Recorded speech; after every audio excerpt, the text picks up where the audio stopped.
I'm Joanne Dugan. I'm a visual artist and I live and work in New York City. Right now, I am working primarily with analog photographic materials, what I sometimes refer to as old school photo materials. I take those analog materials and use them in unconventional ways.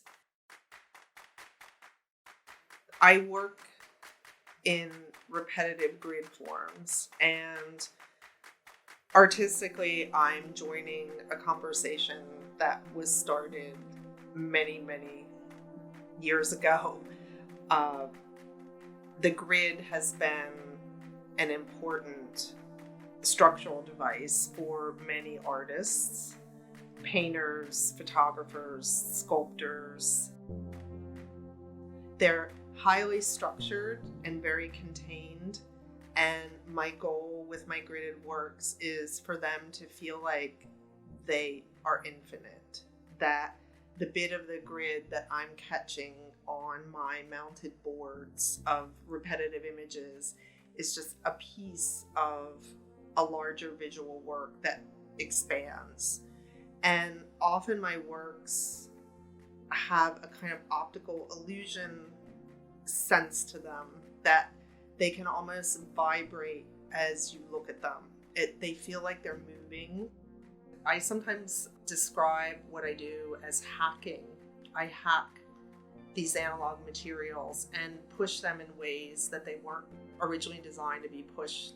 And there ends up being a lot of surprises. There also ends up being a lot of deep failure where what I just tried to do makes no sense at all, or it doesn't work at all. Something that I think will become light actually becomes black. Something I think is black becomes gray. Lots of unpredictability. And so I'm constantly drawing on my knowledge of how these materials work and then questioning both myself and the materials about what's possible and how can I take an innovative approach to interacting with these materials. And so there are a lot of surprises that happen. Some people might call them mistakes. I call them gifts. I try to work with a very intuitive spirit as opposed to strictly a technical spirit. And getting that balance between the intuitive and the technical is something that I think about all the time because it's easy to be really technical. And I think for most of us, it's harder to give ourselves permission to function truly in the intuitive state. It's a very physical process. There is a lot of hands-on interaction that I have with my materials. The work in general is very slow. It's very repetitive. It's very methodical. I render small images and I cut and assemble them by hand very carefully, very repetitively.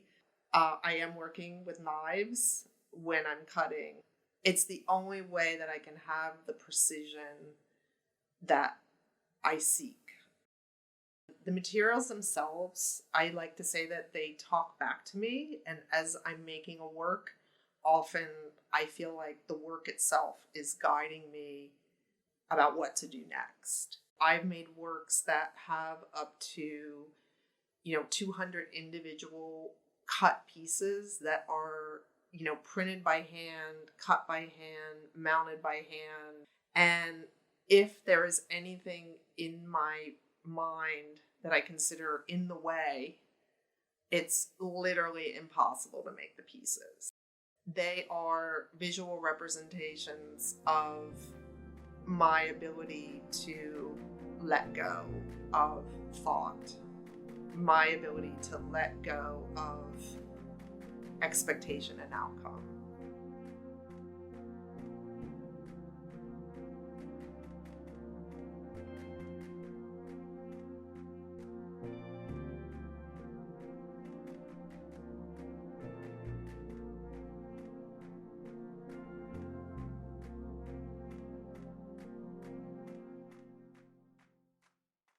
Many of my pieces have what I sometimes refer to as a disruption. There will be a grid of repetitive images that are similar to each other, and then there is an outlier.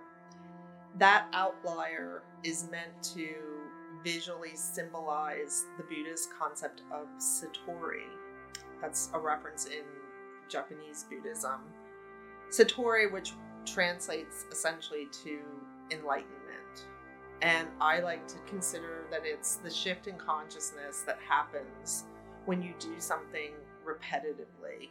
If you take the time to look at these repetitive works and look closely, you will start to see things that you might not have seen if you didn't look closely.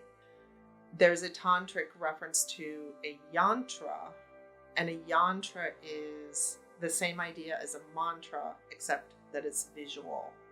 And they are meant to be looked at rather than heard in order to evoke a shift in consciousness. They're a kind of visual aid, inviting the viewer to look more closely. I always ask myself when I'm making work, is it alive? Does it feel alive?